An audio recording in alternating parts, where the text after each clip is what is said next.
Hey guys, it's Will from Big D's. Today we're going to make one of my favorite things to eat, tomahawk steak. Now this guy's about a 34 ouncer. Can't wait to get into it. What I'm going to cook him in today, cooked a lot of bacon the other day and I saved the bacon fat. I think this adds a lot of flavor when you sear your steaks.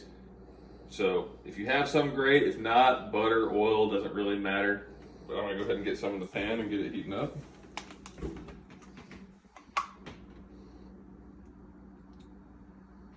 About a spoonful should be fine. Well, that's heating up.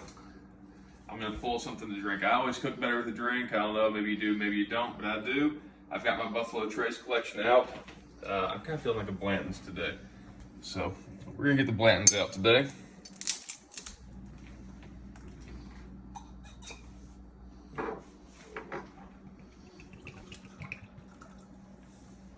Definitely one of my favorite bourbons. If you can find it, it's worth the buy. Now we'll get started on the steak. So, to season mine, I like to use Big D's all-purpose seasoning. I use this on red meats. It's good on everything, but I really use it predominantly on red meat. And you want to give this a pretty good coat, because some of this will come off when you cook it in the skillet. So get a good coat, kind of rub it around. Make sure it stays on there. Now, because this is such a big cut of meat, I like to add a little bit of espresso to mine too. It's decaffeinated, but just a little bit. It gives it a more deeper, complex flavor. So I just kind of put that on there and I rub that in with the Big D's all-purpose seasoning. And it's going to give it a nice, rich, hearty flavor when I cook it. Important, make sure you get the outside of the steak on that little fat strip there. You can get a lot of flavor there and people will forget to season it. Don't forget.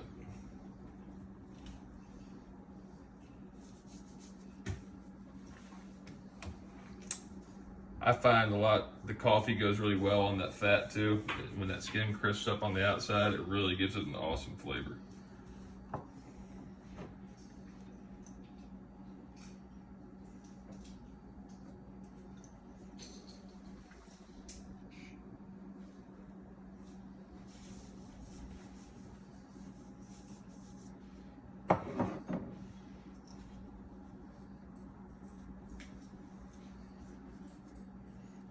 You don't want to bombard the steak with coffee or else it's just going to taste like you're drinking coffee out of the pot. Just a little bit, enough to give it a little hint of that flavor. It's going to go really well with the shallot butter that we're going to make for it too.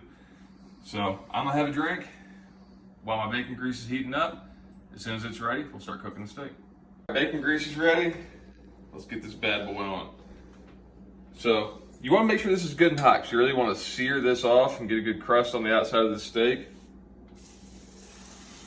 I love the way that sounds. It's not going to fit all the way in the pan for me. Frankly, this is a big pan. That's just a big piece of meat. So if it's not going to fit in the pan, make sure that when you put the bone down, it's not lifting the steak up off. Make sure that it's actually flat down on that pan, cooking nice in that bacon grease. We're going to let it go for about probably 2 minutes aside, and I'm going to flip it up on its side for about another minute. And then I've got my oven. My oven's set at 400 degrees. I'm gonna leave this one. Normally, I would say on your typical 1.5 inch steak, probably about 8 minutes to a medium rare. This one's a little thicker, being the tomahawk, being a big cut like that. I'm probably gonna leave him in for about 12 minutes. So we'll flip him in just a minute. I'm gonna put him in the oven. We're gonna let him rest about 15 minutes. And once I get him in the oven, I'm gonna make the shallot butter. So once we get that going, we'll be back. Steak's done searing, gonna put it in the oven. God, it smells great. So we put that in the oven. While I'm doing that, I'm gonna get my smaller skillet here. And I'm gonna start getting ready to make the shallot butter. So what I've got is just got a stick of salted butter. I'm gonna go ahead and start letting that melt.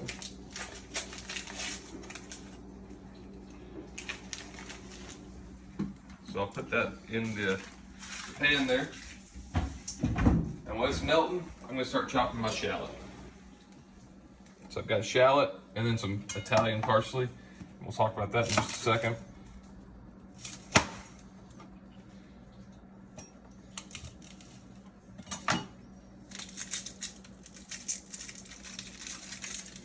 peel the shallot. It's pretty easy. I find that's a pretty easy way to do it.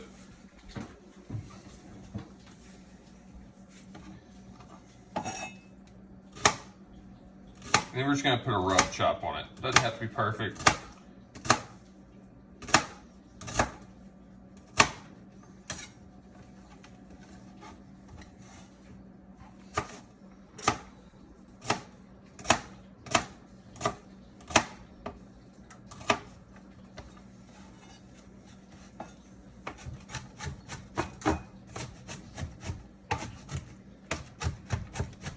But just kind of run your knife blade through it a couple times.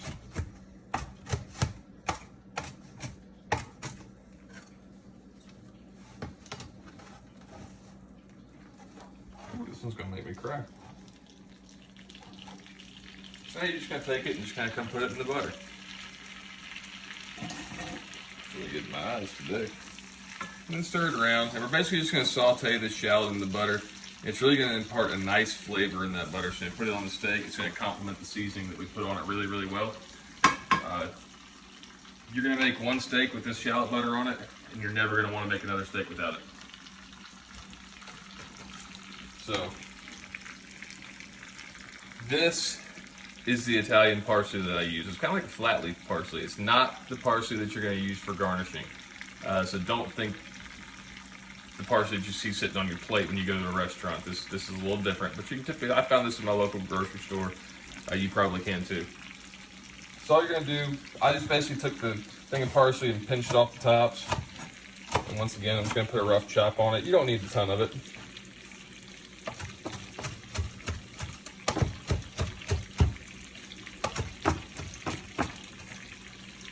Just about a handful, just a nice rough chop like that.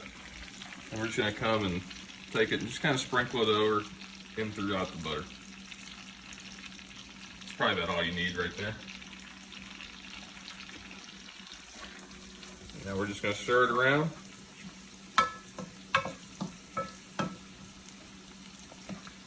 And pretty much as soon as this butter is completely finished melting, I'm gonna turn the heat off and just let it sit. It's gonna be done. I don't wanna burn the shallots, so that's cooking pretty quick. I actually can turn the heat down a little. I don't want to burn the shallots, I just want to saute them.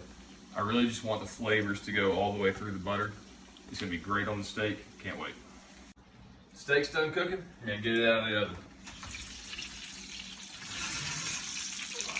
Look how beautiful that is.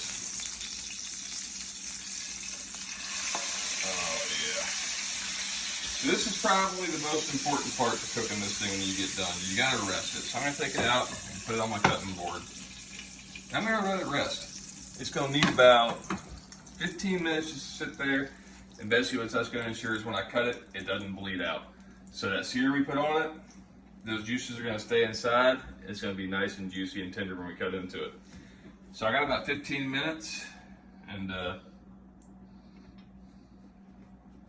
need a refill. I'm feeling pretty generous today, so I'm gonna give Dan, the cameraman, one too. So I'm gonna pour us a drink, and I'll see you all in about 15 minutes. Until next time, I'm Will with Big D's. Remember, give your food what it wants.